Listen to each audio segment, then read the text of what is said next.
It could have been a lot worse. Welcome to Kcal News at noon and streaming on CBS News Los Angeles. I'm Christine Lazar in for Amy Johnson. We begin with breaking news. We've just learned a massive E. coli outbreak has turned deadly here in LA County. The county health department says it's linked to organic carrots sold by Bakersfield-based Grimway Farms. The victim was over 65 years old with medical conditions. The CDC says dozens of people have gotten sick across 18 states. The recalled products include baby carrots and whole-bagged carrots. They were sold under more than a dozen brand names at stores including Walmart, Whole Foods, and Trader Joe's. For more details, head over to kcalnews.com and click on Seen on TV. Police need your help tracking down a driver involved in a hit and run last month in South LA. It happened on October 27th, just before 10 p.m. Oscar Guadardo was hit and killed while riding his bike on Normandy Avenue near the intersection of 23rd Street. Now police are asking witnesses to come forward to help find the suspect, offering a $50,000 reward for anyone who helps put them behind bars.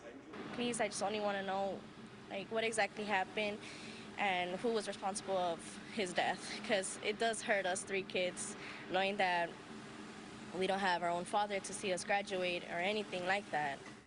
Witnesses at the scene described the vehicle as a dark 4-door sedan. There is limited video of the fatal wreck, so police are asking anyone with information to come forward. More people are being targeted by racist and offensive text messages that cite the outcome of the presidential election. Kcal News reporter Tina Patel has a look at the latest victims. The FBI wants anyone who's received one of these offensive texts or emails to come forward because they're trying to uncover who is sending these messages and from where. Earlier this month, investigators started getting reports from black men, women, and students across the country saying they were getting racist messages, sometimes identifying them by name, saying they had been selected to pick cotton on a plantation. If that wasn't disturbing enough, investigators now say Hispanic and LGBTQ+ communities are also being targeted. These messages saying recipients will be deported or that they must report to re-education camps. We don't know if any of these most recent messages have gone to local students, but both LAUSD and the Santa Monica Malibu School District were investigating some of their students receiving those first round of texts. This is behavior that is unacceptable, and we will avail ourselves of every single resource to bring the culpable entities to justice. This cannot happen in our community. We will not stand for it. The FBI put out a statement last week saying, although we have not received reports of violent acts stemming from these offensive messages, we are evaluating all reported incidents and engaging with the Department of Justice Civil Rights Division. The FBI said they are working with local law enforcement and will be sharing any information they have with both schools and faith leaders. They're doing what they can to try to put an end to this disturbing trend. In Westwood, Tina Patel, Kcal News. 4 people are recovering this morning after a plane crash that could have been much worse. The accident rattled a crowded event at the Fairplex in Pomona. Kcal News reporter Rick Montanez has the latest on the investigation.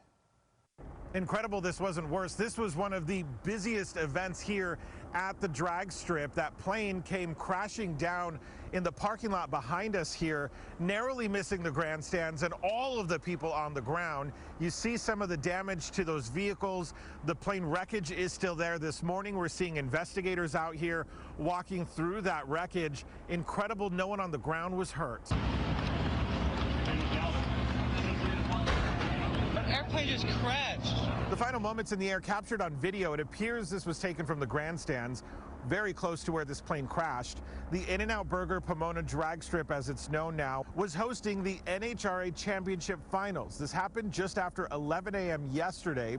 Hazmat crews rushed over to the scene to keep the plane and any spilled fuel from catching fire.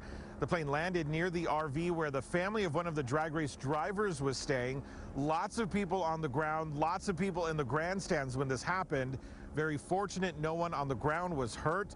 Witnesses say they heard a loud bang right before impact. I know they became concerned when they saw the low altitude that the plane was displaying, and immediately called when they noticed that it was going to and or had touched down and crash landed. It was a loud bang, loud bang. The two were coming in almost side by side, and all of a sudden one of them just dropped out the sky. The nose pitched down and it hit the ground.